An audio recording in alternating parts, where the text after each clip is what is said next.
নমস্কার বন্ধুরা, কেমন আছো সবাই? আশা করছি সবাই ভালো আছো, সুস্থ আছো। মাই ড্রিমস ব্লগার চ্যানেলে তোমাদেরকে অনেক অনেক স্বাগত।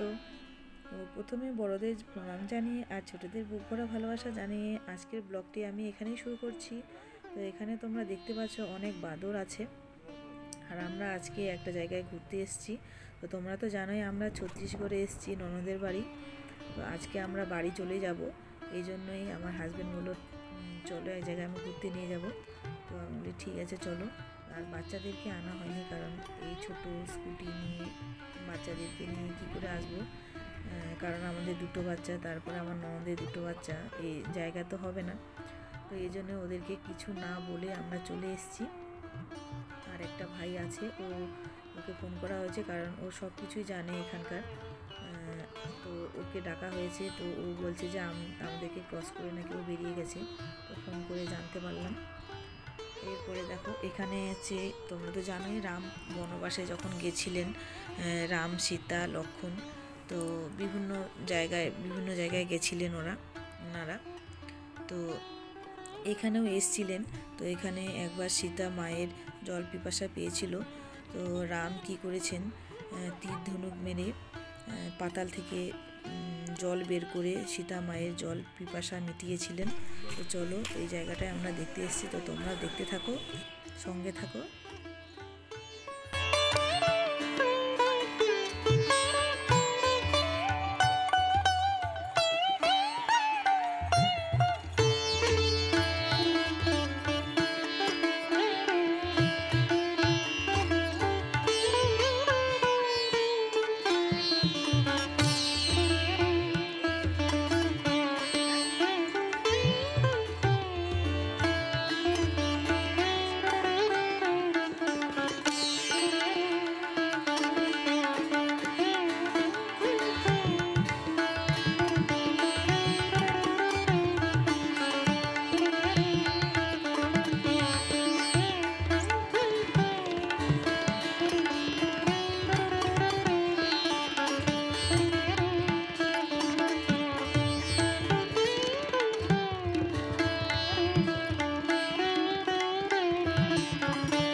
তো বন্ধুরা, এই সেই জায়গা যেখানে রাম সীতামায়ের পিপাসা মেটানোর জন্য তীর মেরে পাতাল থেকে জল বের করেছিলেন। তো এই জায়গা থেকে এখনও পর্যন্ত জল বেরোচ্ছে, মানে এখনও পর্যন্ত সেই জায়গা থেকে জল বেরিয়ে এই যে চারপাশে এই যে ড্রেন করা হয়েছে, পাইপ সিস্টেম করা হয়েছে, তো সেই দিক দিয়ে জলটা বেরিয়ে যাচ্ছে। সত্যি এটা ক্যামেরায় হয়তো বোঝা যাচ্ছে না, কিন্তু সামনে থেকে নিজের চোখে দেখলে বিশ্বাস করতে পারবে না কেউ সত্যি কি এটা হয়েছে। তো সত্যি মানে নিচ থেকে কোনো জায়গায় কোনো কিছু নেই, কিন্তু নিচ থেকে মাটি থেকে জলটা নিজেই বেরিয়ে চারধারে বয়ে যাচ্ছে। আর সেই পাশটা ঘিরে রাখা হয়েছে যাতে না কেউ পা দিতে পারে। তো এরপরে দেখো আমরা সেখান থেকে বেরিয়ে যাচ্ছি, আর চারপাশে বাঁদর, কত বাঁদর খেলা করছে, আর ওরা সব সাইডে সাইডে দাঁড়িয়ে আছে। তো এইখানে একটা গাড়ি দাঁড় করিয়ে বাঁদরদের খেতে দিচ্ছিল। তারপরে আমরা এখান থেকে বেরিয়ে আবার একটা জায়গায় ঘুরতে যাব। তো প্লিজ ভিডিওটি স্কিপ না করে সম্পূর্ণ দেখো। আবার কোথায় যাচ্ছি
তোমরা তো দেখতে পাচ্ছ এই পাশটা একদম জঙ্গলে পরিপূর্ণ আর পাহাড় এলাকা, আর এই পাশে প্রচুর পরিমাণে কলকারখানা আছে।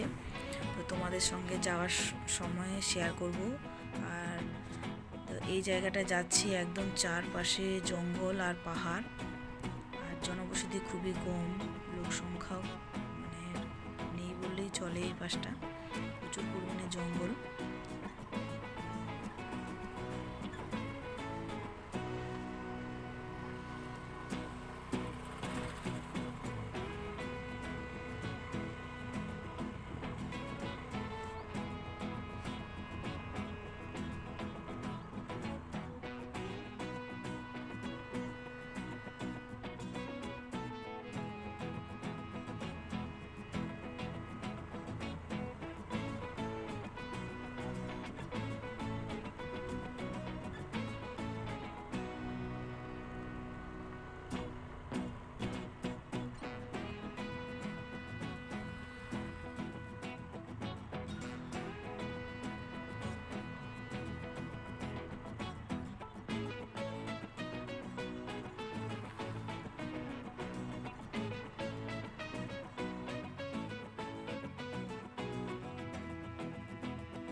তো বন্ধুরা আমরা এখন যাচ্ছি বাড়ি।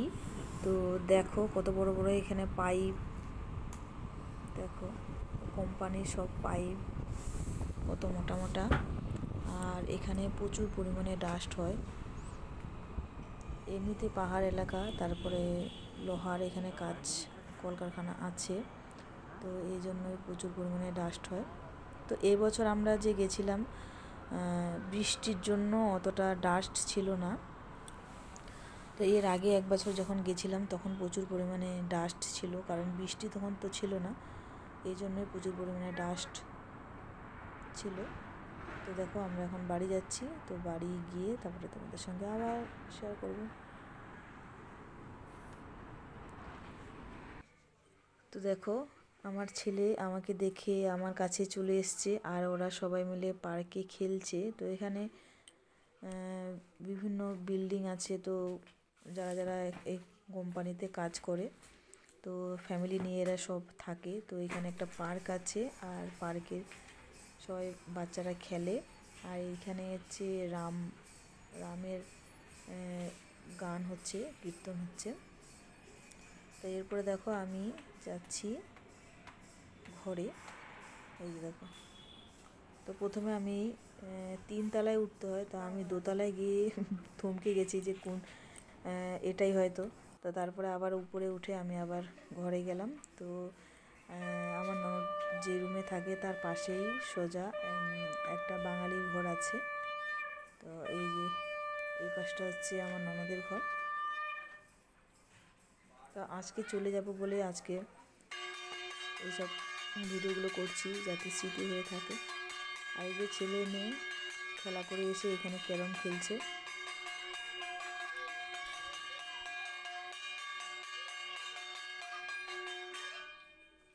আজকে লাস্ট স্মৃতি।